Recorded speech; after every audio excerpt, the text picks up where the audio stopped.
The Pixel 7 and Pixel 7 Pro provide a refined design, but that's not the only improvement over last year's efforts. Cameras get a huge upgrade this year, highlighted by the Pixel 7 Pro's telephoto zoom capabilities. There are several new software tricks too. Battery life could still be a concern though. The Google Pixel 7 and Pixel 7 Pro may look a lot like last year's models both in form and function, but looks can be deceiving. Go beneath the surface and you will find some significant changes that should take these phones to a new life. The most important of these changes is the new Tensor G2 chipset powering both devices. This Google designed silicon builds on the company's vision for what a smartphone experience should be like. Not only is the latest Tensor more powerful, but it upgrades the AI and machine learning capabilities. Shortly after the Pixel 7's introduction, I got a chance to go hands-on with both phones. While I haven't had time to fully form my thoughts on the phones yet, I am impressed by a lot of what I saw with the Pixel 7 and Pixel 7 Pro. Google kept the same prices for the Pixel 7 and Pixel 7 Pro this year, starting at $599 and $899 respectively. To put those prices in context, you'd have to pay $799 to get either an iPhone 14 or Galaxy S22, so you can save $200 with a Pixel 7, and the Pixel 7 Pro offers a similar value relative to the competition, with the iPhone 14 Pro starting at $1,000 and the Galaxy S22 Ultra $300 more expensive than Google's top device. That's a lot to pay for a S Pen. Both Google phones start with 128GB of storage, with the Pixel 7 topping out at 256GB. The smaller phone comes with 8GB of RAM. The Pixel 7 Pro goes up to 256GB and 512GB of storage. All versions come with 12GB of RAM. You can pre-order both the Pixel 7 and Pixel 7 Pro right now with general availability on October 13th. Visually, the most significant change here is the redesigned camera bar. Google has swapped out the long strip of glass for camera cutouts hidden behind a metal panel. We'll have to test it out, but it should reduce the lens flare issues found on the Google Pixel 6.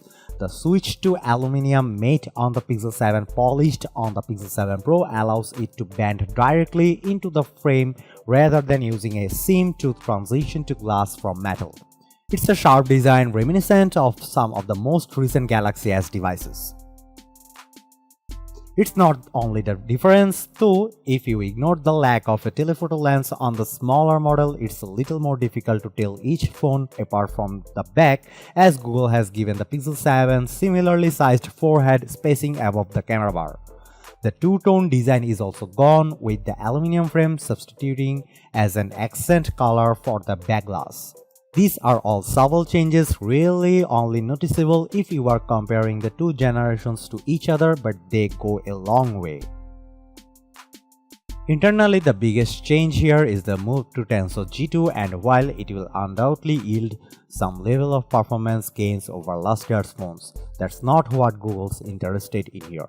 The company is doubling down on its AI effort, and although many of these features debuted with the first-gen chipset, they are better and faster than ever.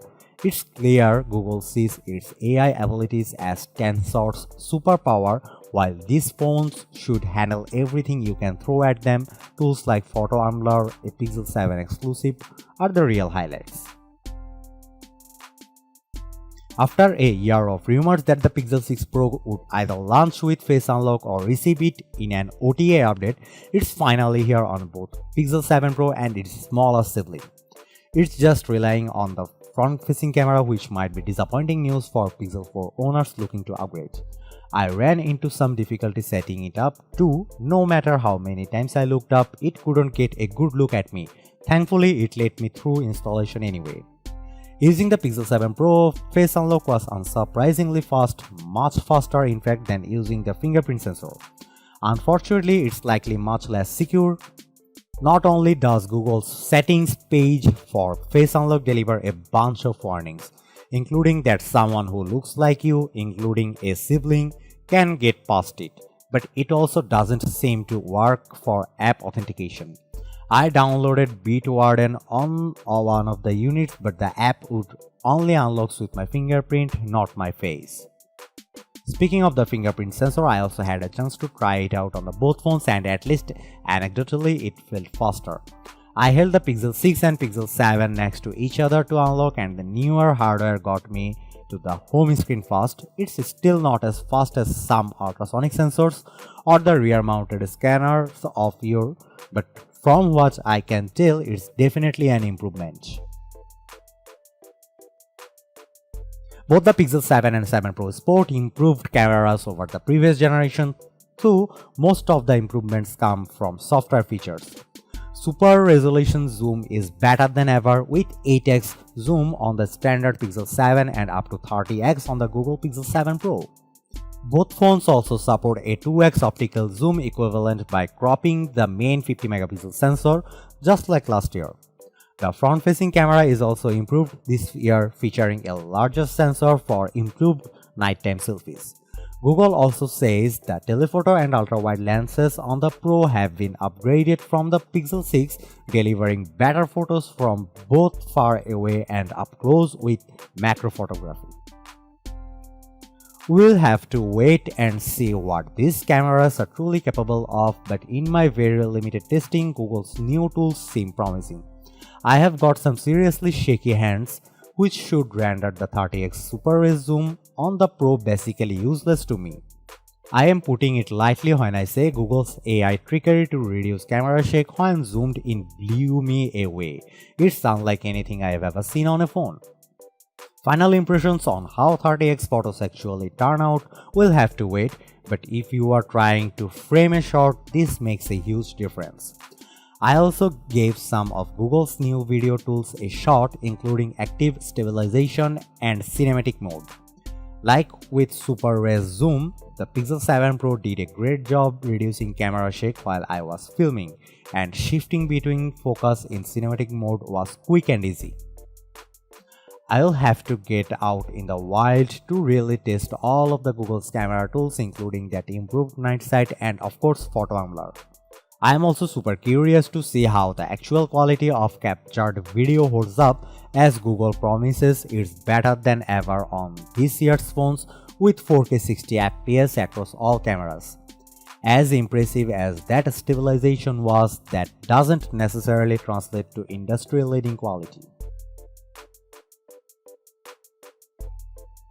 After only using the phones for an hour or so, two of my biggest questions surrounding the Pixel 7 series remain unanswered. I am curious how well the batteries in these phones will hold up. Google only says all-day battery life, which feels disappointingly unspecific. I am also curious whether the Pixel 6's modem issue are improved with Tensor G2. It's been a thorn in the side of many owners over the last year, and any improvements here would be greatly welcomed. Thankfully, we will have full in-depth reviews of both phones coming soon. In the meantime, if you are already convinced and don't feel the need to wait for further impressions, you can pre-order the Google Pixel 7 or Pixel 7 Pro now, and it will be available in stores on Thursday, October 13th. Just like last year, the Pixel 7 starts at just $599 US, while the Pixel 7 Pro will run you $899 US.